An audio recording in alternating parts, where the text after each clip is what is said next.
আরে বৌমা, এ তুমি কোথায় যাচ্ছ বলো তো? আর এত ছোট ছোট জামা কাপড় পরে তুমি রাস্তায় বেরোবে?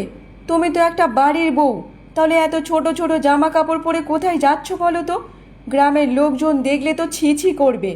দেখুন মা, আমি গ্রামের লোকেদের খাইও না পড়ি না যে ওরা যেটা বলবে সেটা আমাকে শুনতে হবে। তবে আপনি একটা কথা কান খুলে শুনে নিন, আপনার কথাও আমি শুনবো না।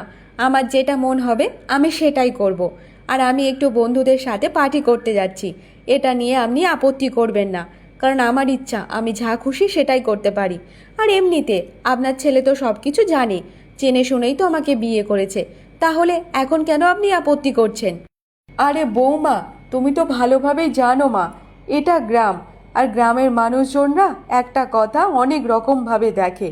আর তুমি একটা বাড়ির বউ, যদি বাড়ির বউ হয়ে এরকম ছোট ছোট ড্রেস পরে বাইরে বেরো, তাহলে গ্রামের লোকজন তো 10 কথা তো বলবেই মা। দেখুন মা, আমি আগেও বলেছি, এখনও বলছি, আমি কারো কথা কোনো শুনে চলতে পারবো না। আমি যেমন তেমনইভাবে চলবো। আমি যেটা পছন্দ করি সেটাই করব। আর আপনার কথাও শুনে চলতে পারবো না। আর হ্যাঁ, আপনার সামনে দাঁড়িয়ে দাঁড়িয়ে বাজে কথা বলার মতো আমার সময় নেই। আমার সময়ের দাম আছে, বুঝতে পেরেছেন? এখন আমি যাই, আমার বন্ধুরা যে আমার জন্য অপেক্ষা করছে। এইসব কথা বলে চামেলি ওখান থেকে চলে যায়। খোকা যে কি একটা মেয়েকে বিয়ে করেছে তা কে জানে। আমার যে টাইমে টাইমে ওষুধগুলো খেতে হয়, সেই টাইমে টাইমে ওষুধগুলো আমার খাওয়া হচ্ছে না। আগে যখন বড় বৌমা ছিল তখন আমার টাইমে টাইমে সব ওষুধ আমার ঠিকঠাক খাওয়া হচ্ছিল। আর এখন যে আমার সব কিছু মাথার ওপর উঠে গেছে, এই বৌমাটা আমার কোনো কথা শোনে না। দূর, আর ভালোই লাগে না। এমনভাবে বেশ কিছুদিন চলতে থাকে। চামেলি বারবার সে ছোট ছোট ড্রেস পরে তার বন্ধুদের সাথে পার্টি করতে যেত এবং তার শাশুড়ি মাকে দিয়ে বাড়ির সব কাজ করাতো। সে কোনো কাজকর্ম করতো না।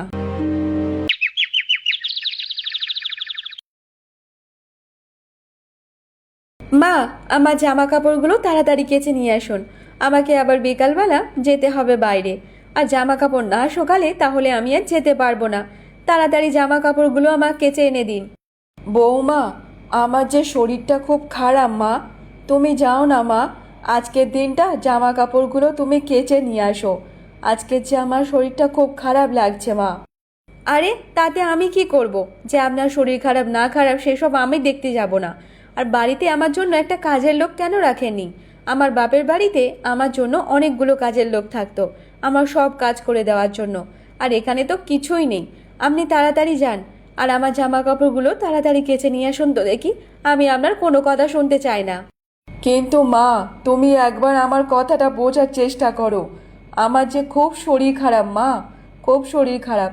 আজকের দিনটা তুমি একটা কাজ করে নাও না মা। একটা সংসারের কাজ করলে কি হবে? কিন্তু মা, আমি তো বলে দিলাম আমি সংসারে কোনো কাজ করতে পারবো না।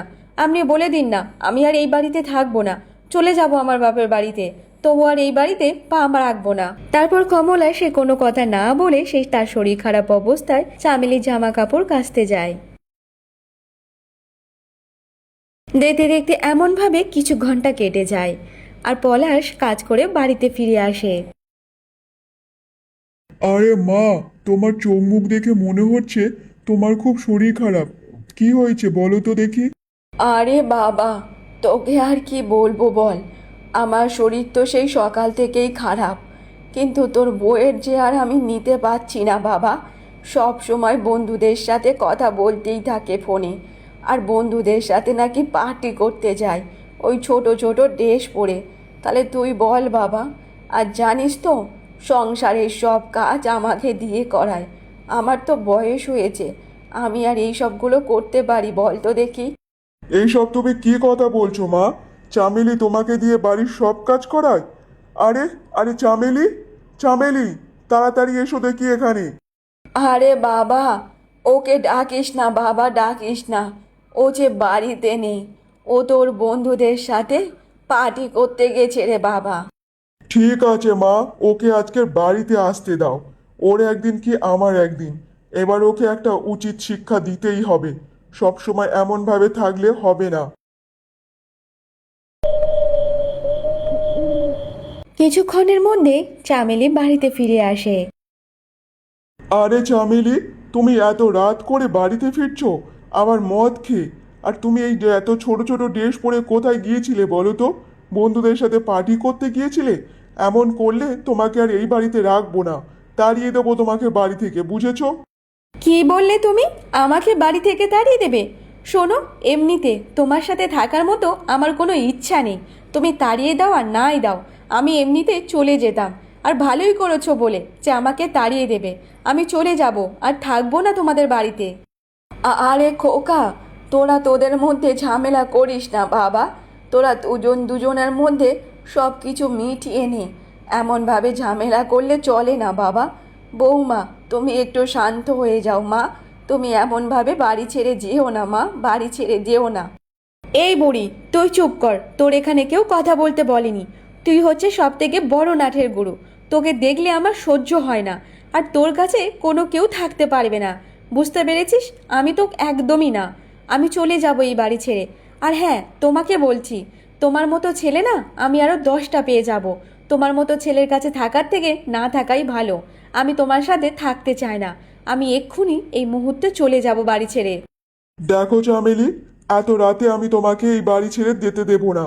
আর অনেক রাত হয়ে গেছে, কি হবে না হবে তার কোনো জানি না। যা করার সকালেই করো। আর যদি যাওয়ারই হয় সকালে চলে যেত। এই শোনো, তোমার সাথে থাকতে আমার গা ঘিন ঘিন করছে। তোমার সাথে আমি আর থাকতে চাই না। আমি এই মুহূর্তে এই বাড়ি ছেড়ে চলে যাব। আমার একটা বন্ধু আছে, তাকে এক্ষুনি বলবো, সে এক্ষুনি আমাকে বাইক নিয়ে নিতে আসবে। কারণ বুঝেছো, তোমার মতো ছেলের সাথে আমার থাকার কোনো ইচ্ছা নেই। এরপর চামেলি সে ঝগড়া করে বাড়ি ছেড়ে চলে যায়। তবে মা, আমি আমার জীবনে সবচেয়ে বড় ভুলটাই করেছি, যে তোমার প্রথম বৌমাকে ছেড়ে দিয়ে আমি দ্বিতীয় আর একটা বিয়ে করেছি। সত্যি মা, ও যে কাঁদতে কাঁদতে অভিশাপটা দিয়েছিল না, সেটা আজকে লেগে গেছে। আর ওর চোখের জলটা সত্যিই ছিল মা। হ্যাঁ রে বাবা, আমিও বুঝতে পারছি। আমি যে ভুলটা করেছি, অনেক বড় ভুল করেছি। বৌমার নামে অনেক বড় ছোট কথা বলেছি, অনেক মিথ্যে কথা বলেছি ওর নামে। আমি যে অনেক বড় একটা পাপী। জানো তো মা, আমি খবর নিয়ে দেখেছি, আলো এখনো কোনো বিয়ে থা করেনি। সে একটা অফিসে কাজ করে, আর সেখান থেকেই তাদের সংসারটা চলে। আচ্ছা খোকা, কালকের আমি আর তুই মিলে বৌমার বাড়িতে যাব। ওখান থেকে বৌমাকে আর নাতনিকে সাথে করে নিয়ে চলে আসব। বাড়ির লক্ষ্মীকে বাড়িতে মানায়, বাইরে মানায় না রে বাবা। পরের দিন সকালে পলাশ আর চামেলি আলোকে আনার জন্য রওনা দিয়ে দেয়।